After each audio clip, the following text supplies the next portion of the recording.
Bom, essa palestra, inclusive, vai ser uma continuação, mais ou menos, do que o Bernardo estava falando agora. Vai ser interessante por causa disso. Tive até que cortar um slide que ele já deu igualzinho, então vai ficar fácil o resto da palestra. A ideia é desmistificar um pouco os mitos de tech startups. Tem muita gente querendo empreender, como a gente viu a porcentagem, mas muito pouca gente sabe como empreender. E eu não pretendo ensinar nesse exato momento como é o passo a passo. Na verdade, a grande intenção é cortar um pouco essa ideia de que existe um passo a passo. Para quem não me conhece, meu nome é Fábio Akita, eu sou mais conhecido como Akita on Rails nas redes sociais, principalmente no blog akitaonrails.com e no Twitter como Akita on Rails. E os slides vão estar sempre no slideshare.net, então não precisa se preocupar com os slides. Eu sou cofundador de uma empresa chamada CodeMiner 42, que é uma empresa de desenvolvimento de software aqui no Brasil. A gente tem mais ou menos 10 escritórios hoje espalhados pelo país. Assim como vocês acabaram de ver, tem programadores em tudo quanto é lugar. Então, a gente pretende sempre estar indo atrás de onde estão os desenvolvedores, não trazer todo mundo para São Paulo, que não é essa a intenção. Então, a gente desenvolve principalmente Ruby on Rails, Node.js, JavaScript pra caramba, React, Angular, assim por diante. Esses são os nossos escritórios. E a gente está sempre contratando também. Então, quem estiver interessado em conhecer mais, mande para become@codeminer42.com. A intenção é falar um pouco sobre esses mitos. O mundo de empreendedorismo como um todo não é novo, mas o mundo de tech startups é um pouco novo. A pergunta sobre quem quer ser programador para o resto da vida, etc, etc. Eu, por exemplo, tenho 40 anos e sou programador. Infelizmente, eu não sou mais programador full-time. Isso é uma coisa que não dá mais para fazer. Que é uma coisa boa, quer dizer que a gente está desenvolvendo várias coisas diferentes. A gente faz evento, faz palestra, tem empresa para organizar, tem clientes e assim por diante. E empreendedorismo não é um negócio que você vai aprender simplesmente lendo esses livros. Não estou dizendo que os livros são ruins. Eu estou dizendo que você não vai aprender sobre empreendedorismo ou tech startups como um todo, simplesmente assumindo que esses livros são algum tipo de verdade. É basicamente dogmas. A gente não fala em dogmas no mundo como um todo. Não funciona dogmas. Um dos conceitos que eu gosto bastante, eu sou um grande ávido seguidor da revolução científica e assim por diante, e muita gente tem um certo ceticismo quando a gente fala em revolução científica, porque parece que a ciência sabe tudo. Na verdade, o grande conceito de uma revolução científica é que a gente assumiu que não sabe nada, e parte do princípio que não sabe nada. Então, a revolução científica é uma revolução da ignorância. Então, em vez de a gente assumir que existe um livro que tem todos os dogmas que eu preciso para fazer tudo aquilo que eu quero atingir, eu assumo que eu não sei nada e vou partir do copo vazio. E a partir daí é que a gente começa a realmente aprender alguma coisa de útil. E o primeiro grande mito das tech startups é que basta ter uma ideia. A ideia é a coisa mais importante de todas. E eu cansei de ouvir isso. Então, um contexto também, nos últimos 6 anos, a CodeMiner vem desenvolvendo diversos projetos, principalmente em áreas de startups ou empresas desenvolvendo tecnologias para startups ou coisas do tipo. Então, a gente trabalha nos bastidores. E eu venho assistindo há algum tempo todos esses mitos se desenrolarem, por isso a motivação de fazer esse painel. E quando a gente fala em ideias, por exemplo, vamos dar um contexto. Blade Runner, até é legal porque eu fui assistir o filme recentemente, mas vamos falar do original.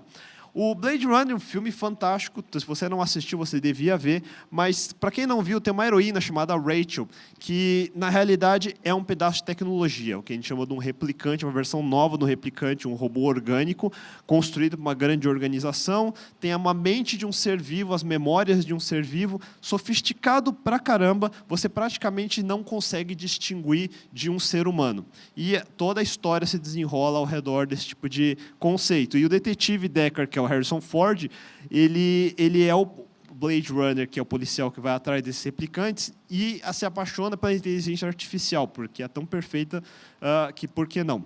E quando ele quer convidar a Rachel para tomar um drink, o que é que ele faz? Ele liga de um orelhão. Então, o Blade Runner, que é um filme teoricamente futurista, que tenta enxergar o futuro, ele enxerga um replicante, enxerga inteligência artificial, enxerga robôs orgânicos, mas não é capaz, isso não é um defeito, não é porque nenhum filme conseguiu fazer nos anos 80, tirando Star Trek talvez, de entender que no século XXI todo mundo teria um smartphone no bolso e ninguém estaria ligando de um orelhão na rua. Então, uma revelação nesse contraste de tecnologia é que o milagre biotécnico e esse videofone são uma caricatura. E não é o problema do Blade Runner, é que a gente, como um todo, não consegue enxergar como o nosso dia a dia mundano, de fato, realmente vai mudar no futuro. A gente consegue visualizar o Skynet, a quantidade de post do Elon Musk falando que a Skynet vai dominar o mundo, e realmente coisas práticas de o que realmente vai dominar o mundo, são coisas muito distintas. Então, a gente está o tempo todo se preocupando com os replicantes e aí ninguém conseguiu enxergar o smartphone chegando.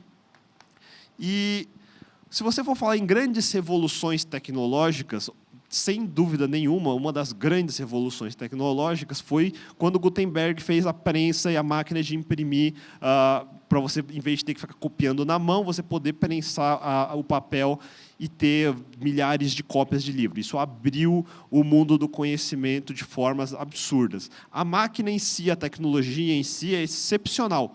Se você parar para pensar que Gutenberg fez isso, sei lá, 300 anos atrás, não sei quantos, muitos séculos atrás, esse ponto de partida é importante. Mas teve um outro ponto de partida muito mais importante do que esse, sem o qual esse não poderia existir, que foi a invenção do papel. Então, o Gutenberg inventou a prensa em 1440. O papel foi inventado na China em 100 anos antes de Cristo. Levou mais de 1000 anos para o papel ser usado de forma decente fora da China. A escrita só foi inventada 3.000 anos antes de Cristo. Agora, ideias, a gente sempre costuma dividir entre invenções e inovações. Todo mundo pensa que uma ideia é uma inovação. Não é. 99,9% de todas as ideias podem até ser invenções. Uma porcentagem muito pequenininha é uma inovação. É aquela que tem o que a gente chama de market fit. Não é simplesmente um conjunto de tecnologias interessantes grudadas num lugar só. É alguma coisa que resolve um problema real de mercado e tem consumo, demanda para esse consumo. São coisas completamente diferentes. E nós, como programadores, a gente tende a valorizar muito invenção e entender muito pouco porque ela não é inovação. Então, essa é uma distinção importante a ser feita. Ideias, por si só, não valem absolutamente nada. Então, para de fazer maldito template de NDA e começar a trabalhar, porque NDA não serve para basicamente nada. É proteger uma ideia que não tem valor nenhum. E a maioria das ideias é Uber de alguma coisa. Então, toda vez que alguém chega e fala, vou fazer um projeto. Como é que é esse projeto? É um Uber de... pensa um Uber de alguma coisa. É isso. Tem até um site, Uber for X. Você pode procurar. Provavelmente o que você pensou já está aqui. Certeza absoluta que já está aqui. Mito 2. Basta ter um bom produto. Então, também tem esse mito. Então, se a gente construir o melhor produto, não importa, todo mundo vai querer. E parece besteira isso, mas a quantidade de vezes que eu ouço isso por mês, se eu ganhasse 1 centavo para cada vez, eu estava milionário só com isso. A intenção toda, e existe um histórico disso, existe o original dessa frase, se fizer a melhor ratoeira, o mundo vai abrir caminho até sua porta. Ou, originalmente, se um homem tem um bom milho ou madeira, ou tábuas ou porcos para vender, ou pode fazer melhores cadeiras ou facas, cadinhos ou órgãos da igreja do que qualquer outra pessoa, você encontrará uma estrada aberta até sua casa, mesmo estando na floresta. Esse foi Ralph Waldo Emerson, século XIX. Assim foi evoluindo a frase que a gente conhece hoje como basta fazer um bom produto. E mesmo que você tenha a melhor ratoeira, você só vai ser bem-sucedido se você convencer todos os outros a se juntar à sua ideia. Investidores, fornecedores, redes de varejo, distribuição, clientes e até mesmo competidores para fazer ratoeiras diferentes da sua, que valida a sua própria ratoeira, porque só você sozinho no mercado não vai ajudar em nada. E existem milhares de razões de por que um bom produto não vai encontrar um bom mercado. Exemplo, armas de fogo foram inventadas primeiro no Japão, antes dos europeus. Mas no Japão, a cultura japonesa da idade feudal valorizava a cultura da honra e da espada. Então, matar com arma de fogo era desonroso. Então, a tecnologia é excepcional, ganhou muitas guerras, mas o japonês valorizava a espada e a honra. Então, simplesmente a arma de fogo não ganhou mercado. e explica por que eles perderam muitas batalhas depois. Design dominante. Isso nós programadores conhecemos mais geeks e nerds. Meu amigo Pot Hicks deveria estar aqui para ver isso. Quando Christopher Scholes inventou a primeira máquina de escrever, ele só queria um design de teclado que não emperrasse. Todo mundo conhece essa história. Por isso que as teclas mais usadas estão nos mindinhos, de tal maneira que quando você aperta, eles são os mais lentos, então, teoricamente, não vai emperrar a porra do martelo quando bater na máquina de escrever. Aí, hoje em dia, a gente não tem mais máquina de escrever, a gente tem teclados digitais. Deveríamos ter uma forma mais otimizada e ergonômica que não me dá tendinite. A gente não tem. É difícil mudar a cultura depois que todo mundo já aprendeu a usar QWERTY. Ninguém vai falar, usa Dvorak é 1000 vezes melhor, só vai te levar 2 anos para você aprender, mas é melhor pra caramba. Desculpa, eu não vou usar. Não vou usar. E a ideia toda de basta ter um bom produto, que vai vender para caramba, vai por água quando alguns dos produtos mais vendáveis da história são os piores produtos possíveis. Então, todo grande fast food, McDonald's, por exemplo, não vai ganhar nenhum grande prêmio Nobel de saúde e alimentação, mas faz bilhões e bilhões.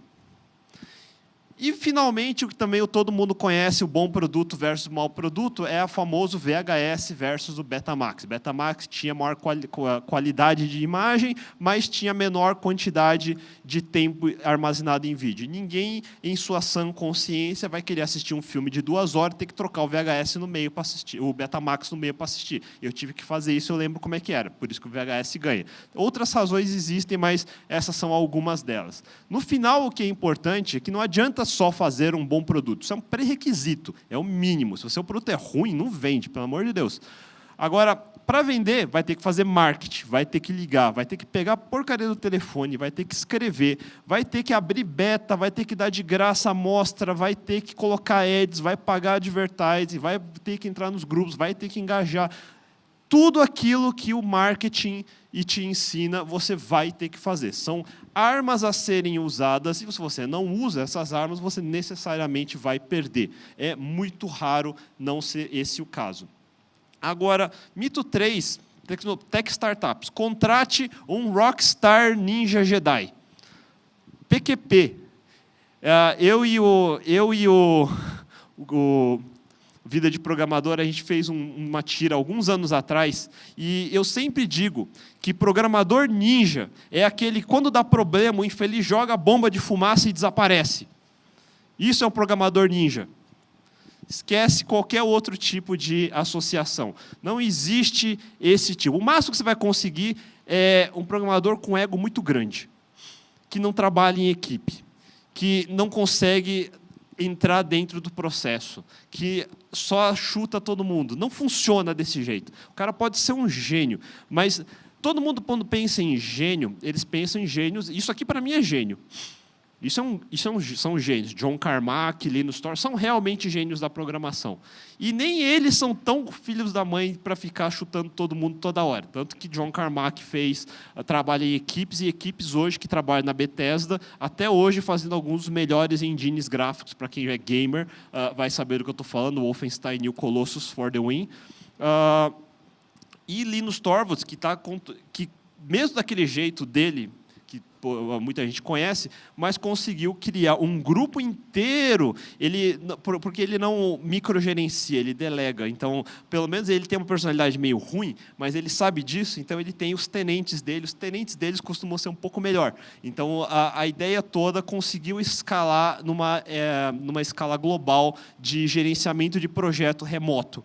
Então, esse é o grande exemplo, mais do que a kernel do Linux, o processo de desenvolvimento e gerenciamento desses programadores produzindo algo útil é mais importante do que a tecnologia em si. E o mito em si de contratar um rockstar e assim por diante é que você vai contratar o cara que é o developer 10 times, é o desenvolvedor que ele sozinho é uma equipe de 10, porque ele é 10 vezes superior. Não é isso. Isso é muito raro. Eu pessoalmente não conhecia ainda um cara desse. O que é mais normal conhecer é o desenvolvedor menos 10x. Aí, quando você coloca um desenvolvedor bom, normal, ele parece que é super 10 vezes. Não, é porque ou o ambiente de trabalho é muito ruim, ou o cara é preguiçoso, ou assim por diante. E, normalmente, a média é menos 10x. Então, qual deles é você?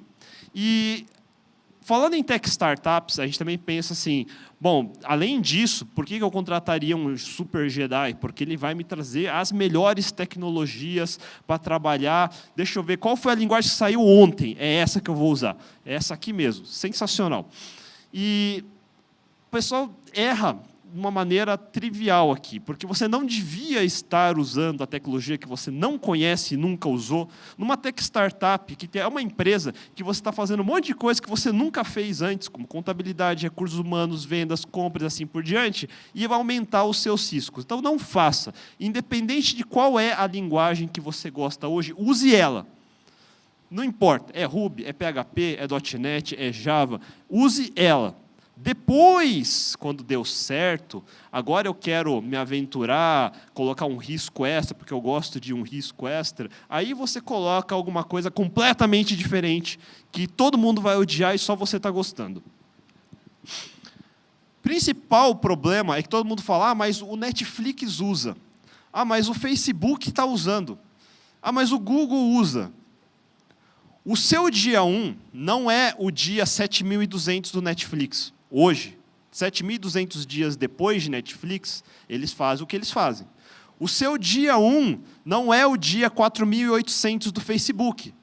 Hoje, com trocentos trilhões de dólares no banco, trocentos trilhões de desenvolvedores, eles podem se dar o luxo de fazer um framework por dia. O seu dia 1 não é o dia 6.800 do Google. Todo mundo no seu dia 1, então se você assistiu filmes de tech startup, que não serve para nada, é entretenimento, mas pelo menos eles mostram uma coisa que é real. Ninguém fica no dia 1 do social network discutindo qual que é melhor, PHP ou Perl. Não tem essa discussão. É o que estava à mão. Ele foi e fez.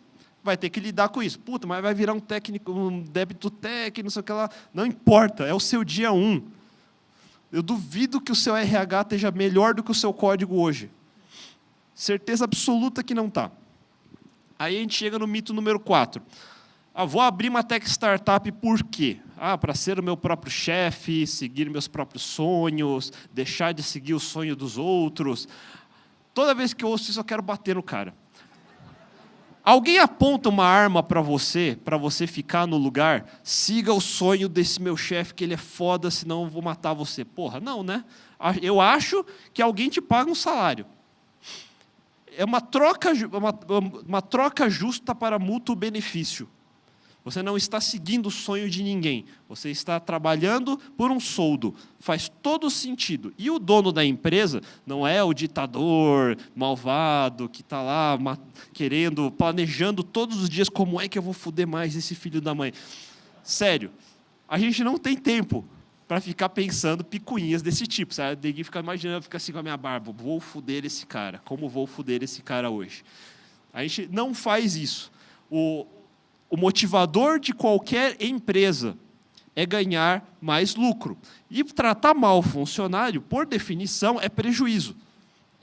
Para empreendedores que não entendem isso vão falhar. Isso é fato. Agora, mais do que isso, um dono de uma empresa, ele não é responsável por 10, 50 pessoas. Ele é responsável por 10, 50 famílias.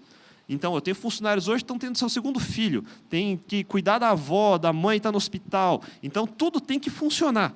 Então, ser empreendedor não é só um sandbox para você fazer a sua tecnologia bonitinha e achar que vai dar tudo certo e foda-se os funcionários e assim por diante. Não, a sua primeira prioridade é que a empresa esteja estruturada da forma correta. Se o funcionário está mal pago, maltratado e assim por diante, você vai durar pouco. Aí vem a outra parte do empreendedorismo, que é faça somente aquilo que você ama. É a frase mais imbecil da face da Terra. Isso é literalmente a frase mais imbecil da face da Terra. Podem citar, Fábio Akita disse. Por quê? Ninguém gosta de pagar imposto. Não amo pagar imposto, então não vou pagar imposto. Eu não amo pegar trânsito para fazer reunião, ter que vender. Puta, que bosta, eu não vou fazer isso. Não gosto. Não gosto de limpar a minha casa. Eu não amo fazer isso. Não amo. Desculpa, pegar aspiradora, eu não amo. Sério, se alguém ama fazer isso, não amo. Mas tem que fazer. Desculpa, mas tem que fazer. Isso se chama virar adulto. Fazer só o que você gosta não é nem para criança. Então, isso é o maior mythbuster de todos os tempos. Felicidade 100% do tempo é um mito. Felicidade 100% do tempo, onde eu tenho que estar em euforia máxima o tempo todo, como se minha vida fosse uma montanha-russa o tempo todo, é o mundo dos usuários de LSD.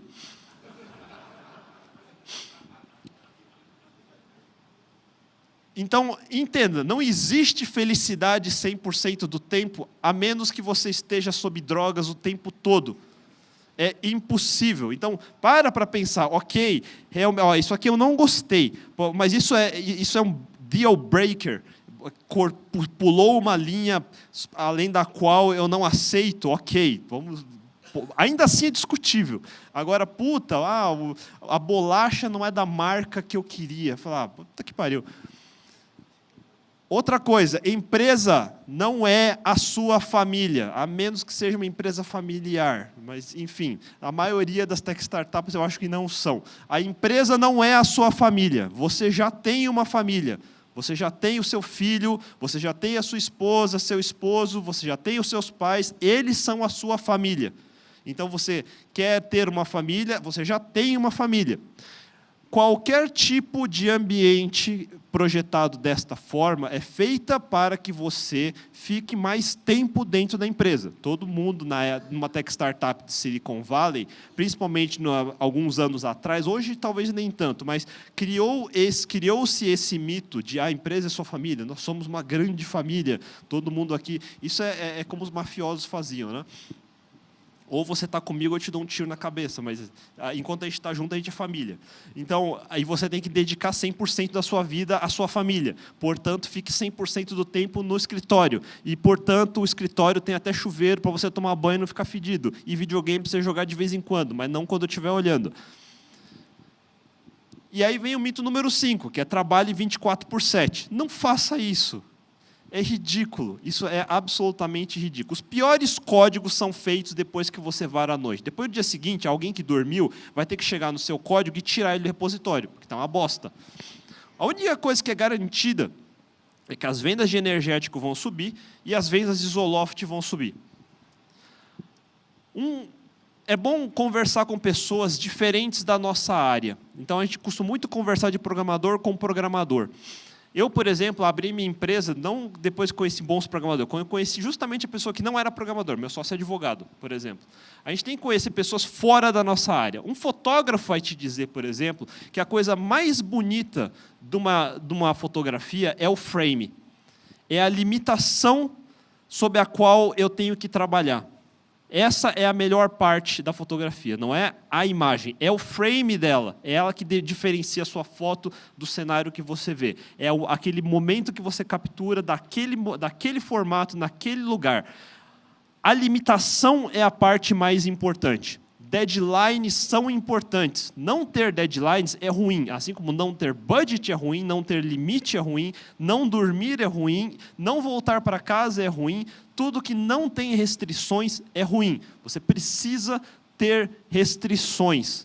Restrições são importantes. A gente trabalha sobre restrições. Aí, a única maneira de você ter prioridade é se você tem restrição. Se você tem dinheiro infinito, tempo infinito, eu não preciso priorizar nada. Faço tudo do jeito que eu quiser, a hora que eu quiser. Para que eu vou priorizar alguma coisa? Então, inclusive, esse é a raiz do que a gente chama de ágil. Ágil não é produzir mais rápido, não é produzir com mais velocidade, é produzir consistentemente ao longo do tempo. Quem produz em pico tem queda, sempre. E a queda vai trazer débito, e o débito vai toda hora puxar você para trás.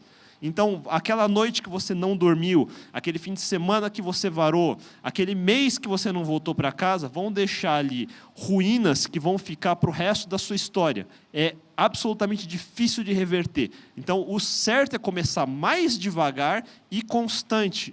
Agile é nada mais, nada menos que devagar e sempre. Aí o Bernard falou sobre largar a faculdade, essa parte que eu posso passar mais rápido, mas ainda assim eu quero comentar. Todo mundo tem essa ideia de que vamos largar a faculdade porque o Zuckerberg largou, o Bill Gates largou. Acho que nesse momento a gente já deve assumir que isso é uma grande bobagem. É extremamente estúpido. Então, o Bill Gates já tinha se associado ao Paul Allen quando eles fundaram a Microsoft. Ele só largou Harvard depois. O Zuckerberg já tinha criado o Facebook antes de largar Harvard. Depois ele largou Harvard. Não foi a consequência de largar Harvard que levou. E aí, lembra-se do seguinte, você está falando de Harvard. Mais do que isso, Bill Gates ele não começou a programar em Harvard. Ele programava aos 13 anos de idade. Desde os 13 anos de idade. Quando ele chegou em Harvard, ele já tinha 10 mil horas de experiência em trabalho em empresas. Mais do que isso, a mãe do Bill Gates era uma pessoa excepcional. Eu quero uma mãe dessa, sério. Regente da Universidade de Washington desde 75. No mesmo ano, foi a primeira mulher a servir como diretora do First Interstate Bank, a primeira a servir como presidente do King Counties United Way, e ela estava no board da United Way of America desde 83, a primeira mulher a liderar e assim por diante. E por causa dessas conexões todas, obviamente, ela jogava golfe com o dono da IBM. Lembra aquela reunião que o Bill Gates foi lá, vendeu o DOS, a licença do DOS, e aí começou toda a história da Microsoft? Está em todos os documentários. O que o pessoal não coloca é que quem criou aquela reunião não foi que o Bill Gates lá, todo farrapo de Harvard, chegou batendo na porta da IBM, tem um DOS. Não foi assim. Como é que você chega na IBM, nos anos 70, 80, e faz ela comprar a licença do seu DOS? Porque os olhos azuis do Bill Gates? Não, porque a mãe do Bill Gates era foda. É verdade. Agora, isso leva também a outra concepção importante. Networking. Networking não é você vir em evento e trocar cartão. Não é você dar like em post. Não é você ficar me adicionando no LinkedIn. Aliás, no LinkedIn eu removo todo mundo, porque eu só adiciono com quem eu já trabalhei. Então não adianta, LinkedIn não é Facebook. Pode me adicionar no Facebook, no Twitter. Networking é você ter demonstrado resultado de trabalho para outras pessoas. As faculdades são importantes, assim como o Bernardo mencionou agora, os programadores dos anos 90 agora estão se tornando gerentes e líderes. É verdade. Aquele seu programador que começou com você do lado da cadeira da faculdade, hoje provavelmente é o gerente de algum lugar importante. É verdade. E isso aconteceu comigo também. O meu estagiário nos anos 90, hoje é o diretor de TI da Folha de São Paulo. Esse é o percurso. Networking é ao longo do tempo. É ao longo de muito tempo. Não é pouco tempo. Então, não é só trocar cartão, dei ad no Facebook, pô, tem um network foda. Não, seu network é uma bosta. O que foi que você realmente apresentou de resultados que essa outra pessoa foda vai valorizar o suficiente para lembrar de você, para chamar para alguma coisa? É isso que realmente importa. Aí o mito 8, isso aqui eu vou passar rápido, mas o pessoal gasta muito tempo com esse negócio de business plan. Óbvio que é importante ter um business plan. Se você não sabe o que você vai fazer, não faça. Business model, por outro lado, não é simplesmente chegar, pegar business canvas, tem o template aqui no PowerPoint, gastar 20 dias fazendo o PowerPoint. Joga tudo isso fora. Eu preciso só de 2 parágrafos, do business model e do business plan. O pessoal faz tudo isso porque criou-se todo esse espetáculo em torno de tech startups, de fazer o pitch no palco, fazer o pitch em 15 minutos e você convencer o investidor. Puta bobagem isso, perda de tempo dos infernos, não faça isso. Não existe esta ordem. Esta ordem é o que todo mundo pensa. Vou fazer um business plan, bonitão, colocar meu melhor paletó, ganhar funding, ou seja, dinheiro para mim, meu salário, e depois eu vou executar com o que sobrar. Não, a ordem é a inversa. Você pode fazer um business plan, deve ter, você executa. E se o que você executou for bom, aí você ganha funding de qualidade. Não é outra ordem. Então, Tudo aquilo que um business plan precisa ter é um slide, no máximo. Objetivo, para onde eu quero ir, qual é o produto, etc. O resto é detalhe. O resto, ele itera. De novo, é o tal do agile, o devagar e sempre. Não é só devagar e sempre fazer a mesma coisa, que isso também não serve para nada. É devagar e sempre, andando um passo, olhando se eu estou na direção certa. Puta, não estou na direção certa. Então, volta para a direção certa, anda mais um passo. Estou na direção certa? Puta, não estou. Volta de novo. Não é sair correndo que nem um retardado. Então, a parte mais importante não é ter um business plan, é tomar decisões. Isso que todo mundo não sabe. Então, das partes que eu falei até agora, você precisa aprender a priorizar as coisas, para isso você tem que aceitar restrições, e você tem que aprender a tomar decisões. Decisões são baseadas em prioridade também. E tomar decisões é a parte mais importante. A maioria não toma decisões. Deixa eu perguntar para o meu board. Que board, mano? Você tem 2 funcionários. Toma a porra da decisão, mas eu não tenho certeza. Bem-vindo ao mundo de empreendedorismo. Decisões você só consegue tomar, não tem equação, não tem uma equaçãozinha que eu coloco, deixa eu fazer meu SWOT, vou fazer o meu SWOT, vou fazer aqui, deixa eu pegar aqui o meu quadro branco, dividir em 4 partes, fazer o meu SWOT. Não faça isso. Ou você conhece seu negócio, ou você não conhece seu negócio. E esse é o grande problema. Você precisa de experiência.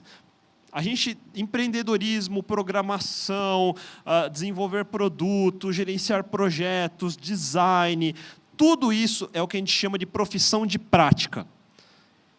Profissão de prática, não é profissão de procedimento. Profissões de procedimento é aquelas que você aprende, preenche este formulário todas as vezes do mesmo jeito. Isso é uma profissão de procedimento. Vai à contabilidade, é assim, pegou a nota, coloca aqui no livro contábil. Pronto, é só isso que você fazer o dia inteiro. Clock in, clock out. Da mesma forma que você não vai aprender futebol desse jeito, você não vai aprender empreendedorismo desse jeito. Agora a gente chega naquela primeira parte. Você precisa ter prática. As famosas 10 mil horas. 10 mil horas fazendo a mesma coisa não é prática. É o que a gente chama de treino deliberado, que é prática. Agile, de novo. Eu estou falando bastante de Agile, apesar da palestra não ser sobre Agile. Mas Agile é isso.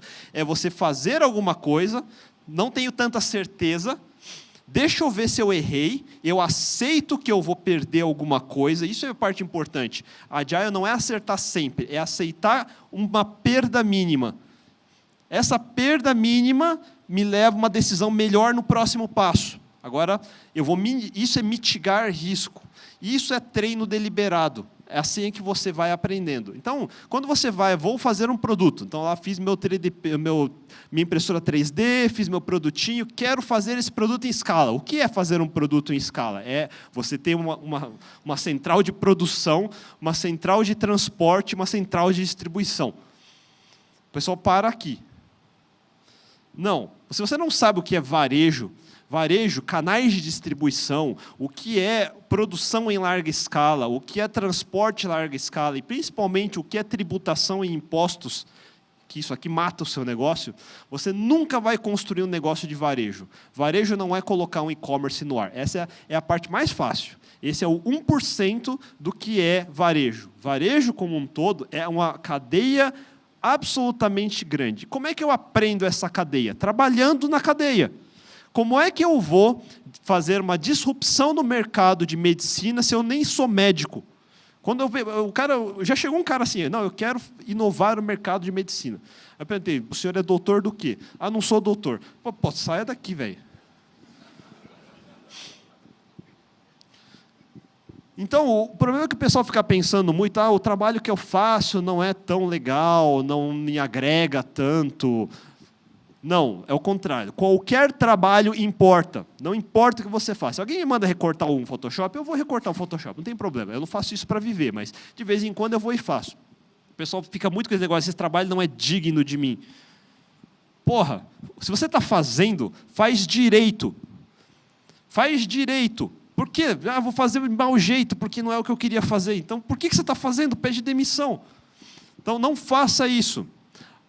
Toda vez que você entra numa empresa, você tem que aproveitar a oportunidade. Então, quando eu trabalhei em grandes empresas, eu não fiquei só no meu grupinho de programador, fechado no meu aquário, com as pessoas jogando milho para mim, para ver se eu programava. Não é assim. Você vai para as outras áreas. A parte que eu mais gostava era sair do meu aquário de programação e ir para a área de compras. Entender como é que compras funciona. Vou lançar um produto, preciso fazer um termo de serviço. Aí eu ia para o jurídico, eu conversava com o advogado lá. Não, deixa eu entender como é que funciona esse template. Posso eu escrever? Deixa eu escrever se está certo o que eu escrevi. Aí quando eu tinha que lançar o produto, tinha que fazer campanha de comunicação e marketing. Aí eu não gostava muito de como é que comunicava. Eu escrevia o meu texto, ia lá no marketing. Eu posso fazer o texto desse jeito? Desenha assim para mim? Dá para fazer? Funciona. Eu era o cara chato entre aspas. Eu era o cara interessado que ia nas outras áreas do que ficar na minha área falando, puta, o cara de marketing não manja nada. Puta, o jurídico é uma bosta. São as duas grandes atitudes. Uma outra realização importante é o seguinte.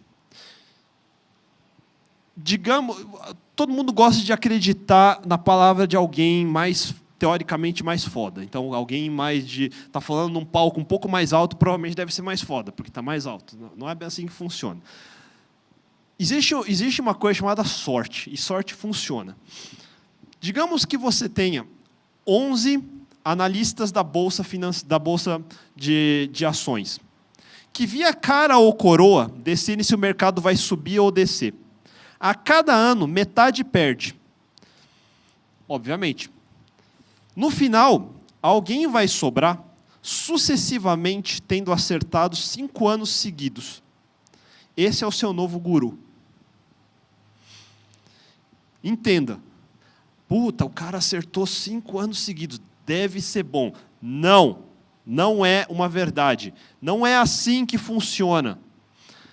Isso tanto é verdade que vira headline. O moleque de 18 anos fez milhões porque comprou Bitcoin. Deve ser algum gênio. Não, ele teve sorte. Sorte. Podia ser qualquer um. Não precisava ser essa pessoa. É igual ganhar na loteria. Você aceitaria um cara que ganhou só na loteria chegar aqui e falar como você deve fazer com a sua vida? Porra.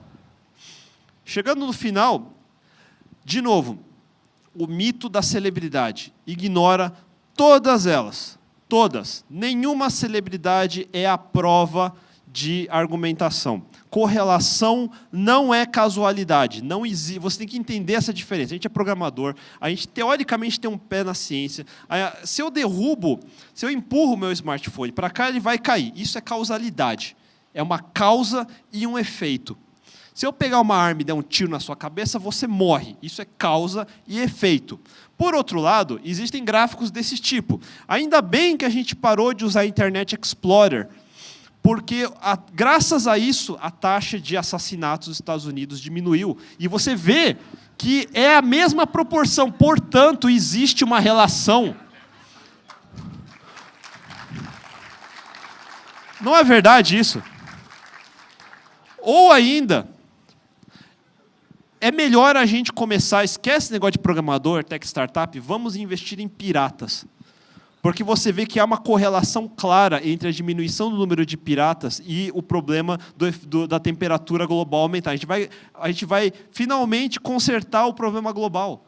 Agora, essas correlações existem, e a gente, como ser humano, a gente vai cair nisso o tempo todo. Não coincidentemente, os últimos 2 grandes prêmios Nobel de Economia são 2 grandes autores que eu gosto de ler bastante, e eu recomendo que todos leiam, que é Daniel Kahneman e Richard Thaler. Leiam sobre esses 2 caras. A gente cai no seguinte problema. Quem consegue ver um rosto aqui no céu? Mais ou menos. Alguns conseguem ver? Alguns conseguem ver. Se eu falar, inclusive, todo mundo vai ver. Não existe um rosto no céu, está claro? Eu preciso explicar para alguém que não existe nenhum significado em absolutamente nenhum tipo de possível forma que você possa ver em qualquer nuvem, a não ser posições aleatórias. Isso é uma resposta normal do nosso cérebro reptiliano, que não é o lobo frontal que controla. É o nosso instinto, é aquilo que a gente toma decisões rápidas, é aquele momento que alguém está com uma água e você sai para o lado. Você não parou para avaliar, fazer um SWOT, né? Não, você sai. Isso é tomar decisão. Agora, entenda, por que isso funciona? Porque quando a gente estava lá, milhões de anos atrás, na era primitiva, se no meio da noite, acho que aqui não vai dar para ver, mas aqui não vai dar para ver. Tem dois... Ah, dá sim. É eu que não estou vendo aqui, tá vendo? Quem consegue ver que tinha 2 leopardinhos aqui, ó? Esse é aquele momento que, se você notou rápido, você nem sabe por quê, você já deu meia volta e correu. Depois você vai parar e pensar, por que eu corri? Ah, é verdade, que tinha 2 leopardos aí já morrer. Eu já tinha morrido, porque eu não vi. Mas, enfim. Essa é a diferença entre quem sobreviveu e quem não sobreviveu. O efeito colateral disso é que toda vez que agora eu preciso tomar uma decisão racional, eu sou levado pelo sistema 1. Essa é a teoria de Kahneman, sobre sistema 1 e sistema 2. Nosso sistema 1 toma as decisões emocionais, passionais. Aquele momento que você ficou puto e deu um tweet. Não faça isso. Pensa. Deixa eu parar para analisar. Aquele momento que você vê aquele headline, o uso de Internet Explorer cai, mortes cai. Você dá um retweet. Fala, não faça isso. Isso não ajuda ninguém. Não faça isso. Como funciona isso? Todo mundo, quem aqui é de UX? Tem alguém de UX? Não tem. Vocês que são de UX, vocês vão entender a técnica.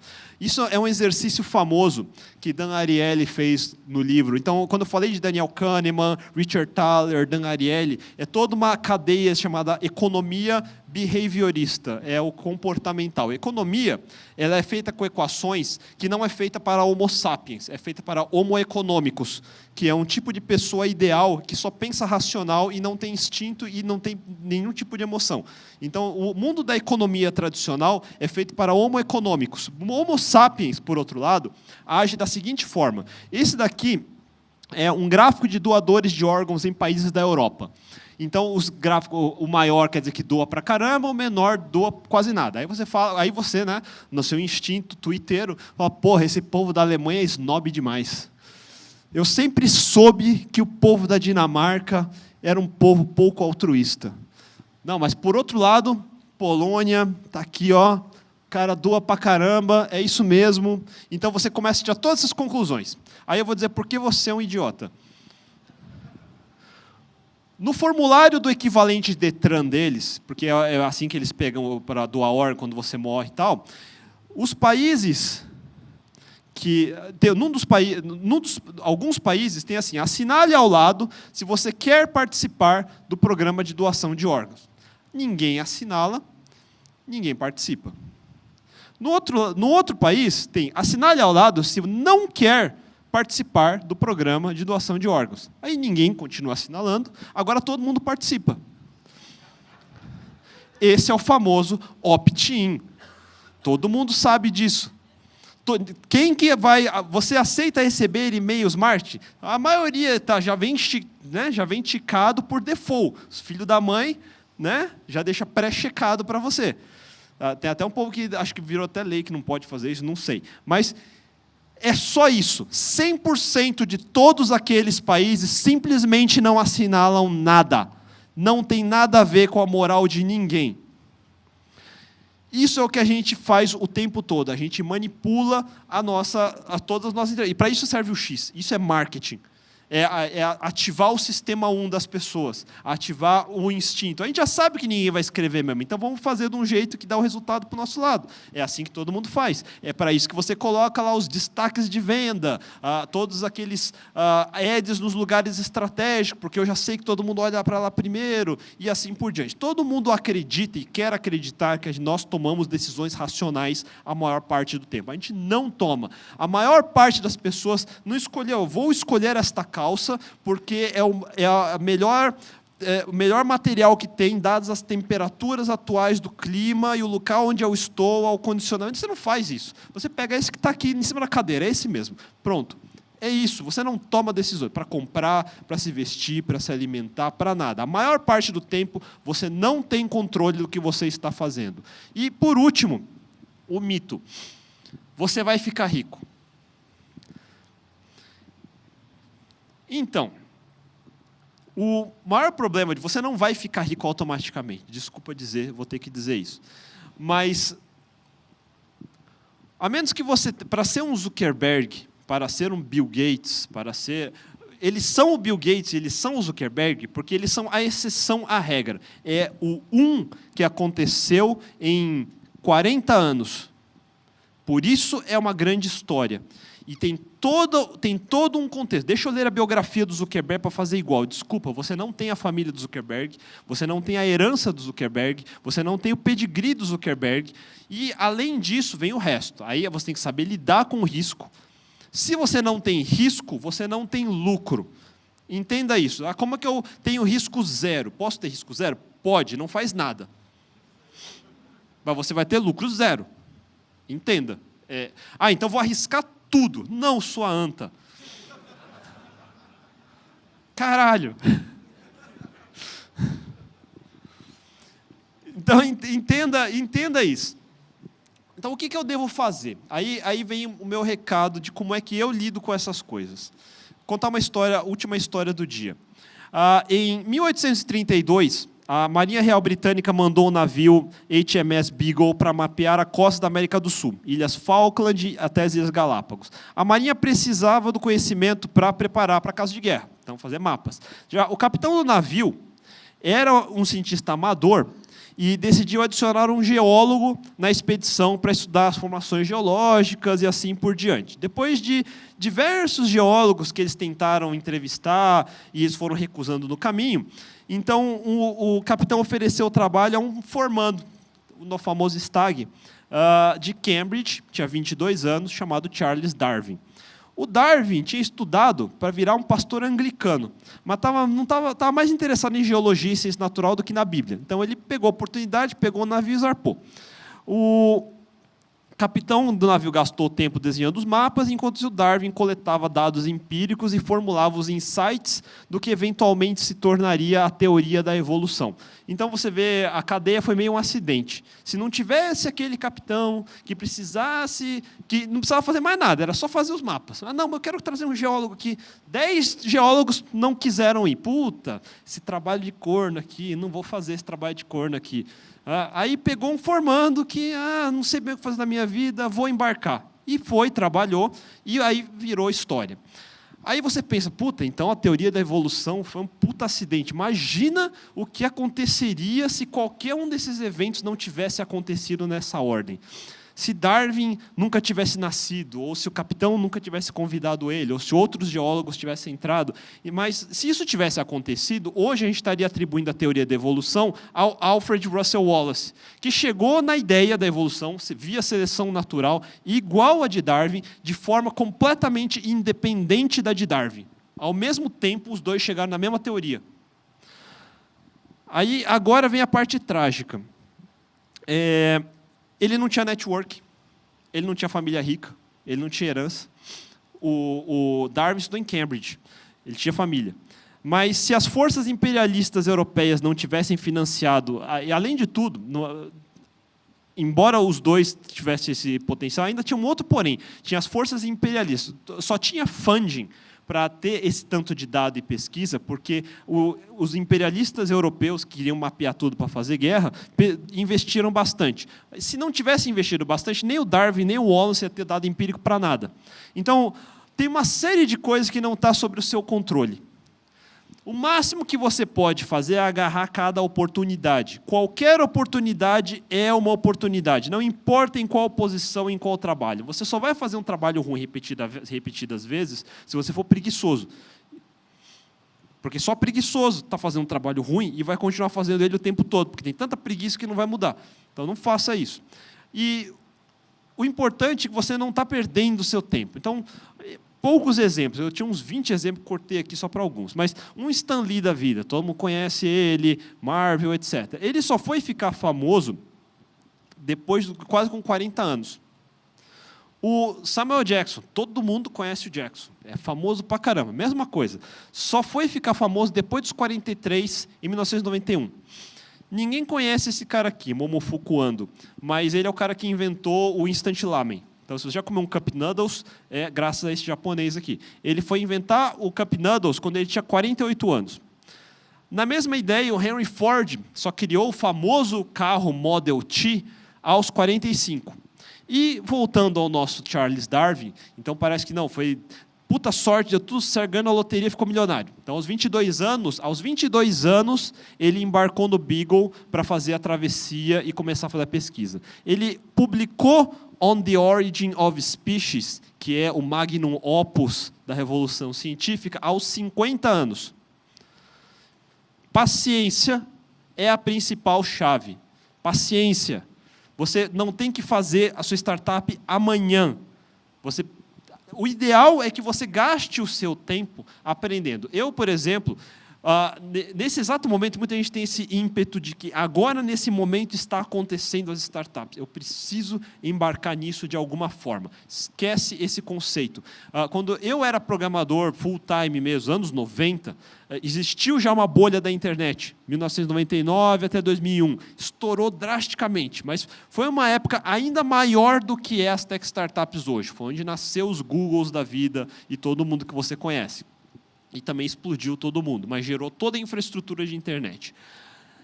Nesse período, todo mundo que eu conhecia estava abrindo startups, porque naquela época era mais fácil ainda, você não precisava nem fazer tudo business model canvas, não tinha nada disso.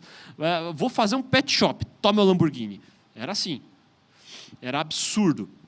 As pessoas aprenderam e evoluíram, por isso que é um pouco mais difícil você conseguir dinheiro hoje. Ninguém tem que te dar dinheiro. Você tem que conquistar esse dinheiro. Você não conquista dinheiro só com salário. O salário ele serve para pagar o seu dia a dia, suas contas. Ele não é o seu objetivo. O seu objetivo é que agora você tem o suficiente para poder sobreviver, e tá bom, é isso mesmo que eu precisava, naquela época eu sobrevivia, e é o que todo mundo faz. Você vai varar as suas noites, você vai ter chefe chato, vai acontecer tudo isso, a vida é uma bosta. Nesse meio do caminho, eu fui conhecendo as pessoas, fui treinado e fui ajudando a treinar, pessoas que hoje fazem parte de um networking, por exemplo, que eu consigo acessar muito fácil. E o conhecimento que eu fui ganhando ao redor do tempo, que não foi só fazer código, foi como escrever uma proposta para um cliente que faça sentido e eu possa ganhar uma licitação. A maioria não sabe fazer isso. Como eu escrevo um contrato? Que tipo de procedimentos facilitam no mundo do RH? Eu fiz sistema de RH para Suzano Papéis e Celulose por 2 anos via SAP, por exemplo. Eu trabalhei na parte de sales. Eu entendi que precificação não é só um campo preço, uma tabela produto. Esse é o jeito mais tosco de fazer precificação. No mundo SAP, eu vi uma matriz de precificação.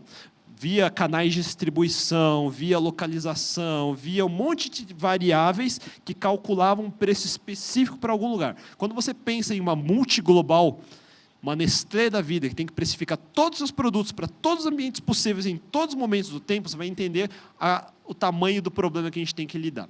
Então, você só vai entender essa escala de problemas se você trabalhou num lugar desse. Então, se você trabalhou numa Vivo, se você trabalhou numa Claro, se você trabalhou numa Suzano, que eu falei agora, ou qualquer uma dessas grandes, a pessoa fica, grandes empresas, foda-se grandes empresas. Como é que você vai fazer disrupção de algum problema se você nunca vivenciou esse problema? Esse é o principal. Para isso, precisa de tempo. Para isso, você precisa ter paciência.